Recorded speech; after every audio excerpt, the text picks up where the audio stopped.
Hood menjalani kehidupan biasa-biasa saja sebagai pekerja kantoran dengan istrinya yang terasing secara emosional, Beca, putranya yang remaja, Blake, dan putrinya yang masih kecil, Abby.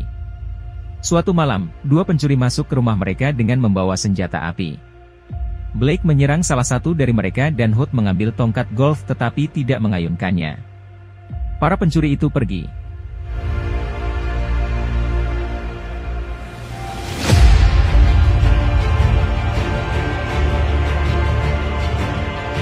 Semua orang menganggap Hood pecundang karena tidak melawan, tetapi ia mengungkapkan kepada saudaranya Harry bahwa ia menahan diri karena ia tahu pistol pencuri itu tidak berisi peluru.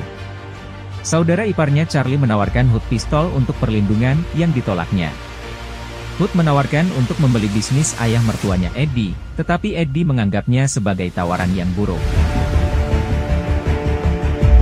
Malam berikutnya, Abby menyadari gelangnya hilang, jadi Hood berusaha mencarinya. Karena curiga salah satu pencuri telah mengambilnya, dia ingat melihat tato di salah satu dari mereka dan melacaknya ke tempat tato. Hood menemukan pencuri dan meminta mereka mengembalikan gelang tersebut, tetapi pergi dengan frustrasi setelah menyadari mereka tidak memilikinya dan kemungkinan besar merampok untuk membayar tagihan medis bayi mereka.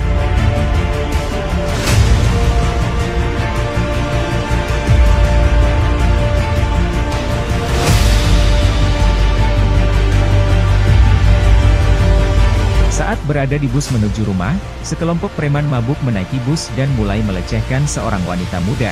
Hood melawan mereka dengan brutal.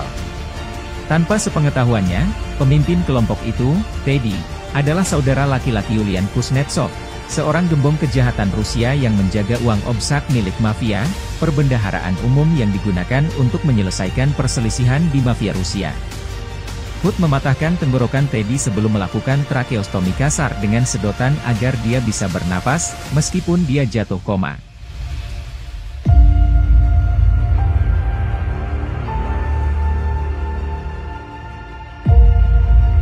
Hood kembali ke rumah dan diperban oleh Beca, yang mengetahui masa lalunya.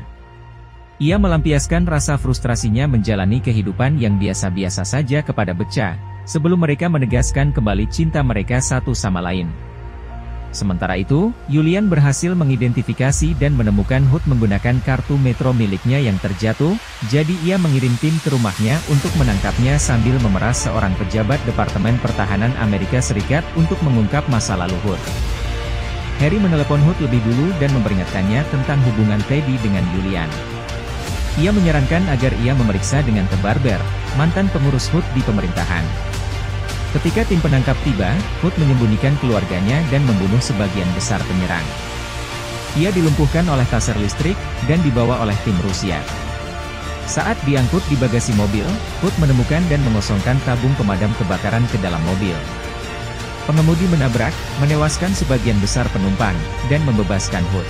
Hood kembali ke rumah dan mengungkapkan bahwa ia adalah mantan auditor, seorang pembunuh yang dipekerjakan oleh komunitas intelijen Amerika Serikat.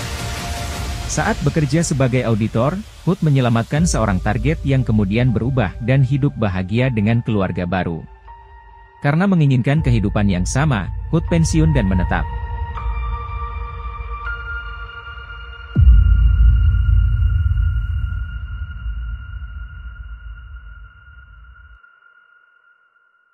Hood mengirim keluarganya ke tempat yang aman dan mengambil emas dan uang tunai yang disembunyikannya. Ia juga menemukan gelang Abby di bawah sofa. Ia membakar rumah mereka untuk membuang para penyerang yang sudah mati di ruang bawah tanah dan mencuri Dachshund milik tetangganya. Dua pembunuh mencoba membunuh ayah Hood, David, di rumah pensiunnya, tetapi ia sendiri adalah agen yang sudah pensiun dan dengan cerdik berhasil membunuh mereka.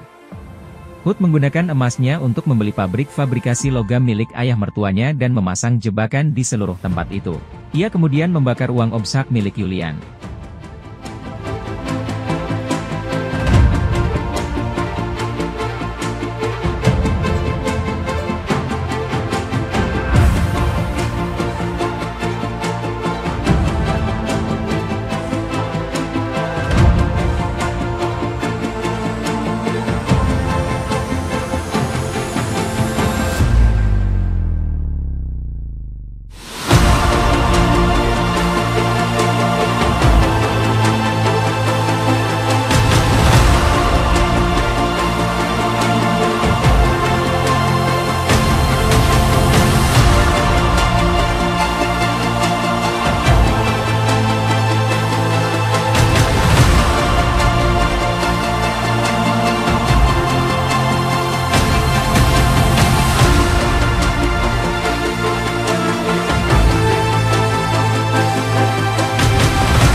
mengunjungi Yulian dan menawarkan untuk mengakhiri pertikaian. Yulian juga ingin keluar karena ia tidak dapat membiayai kembali seluruh obsar. Mengetahui rencana Yulian untuk pensiun, Hood menyarankan untuk pensiun di salah satu pulau Karibia yang kurang dikenal, jauh dari mafia Rusia, sementara Hood mendapatkan kembali hidupnya. Namun, Yulian dan anak buahnya mengejar Hood ke pabrik dan tetap mengepungnya. Tiba-tiba, Harry dan David datang untuk membantunya, dan ketiganya membunuh Yulian dan para mafia Rusia. Polisi datang dan adegan pembuka diulang kembali, tetapi ia tiba-tiba dibebaskan tanpa tuduhan setelah panggilan telepon misterius.